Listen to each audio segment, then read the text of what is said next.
ጌታ እኮ ነው አታዩትም ወይ? የባረከኝ ከአቅሜ በላይ ልጎትተው አልቻልኩትምና ጓደኞቼ እርዱኝ ተገኙና ልሸከመው አልቻልኩትምና ወዳጆቼ እርዱኝ ተገኙና ጌታ እኮ ነው የሚያሳካልኝ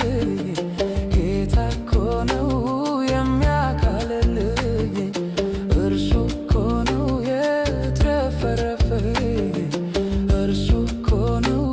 ያረሰረሰኝ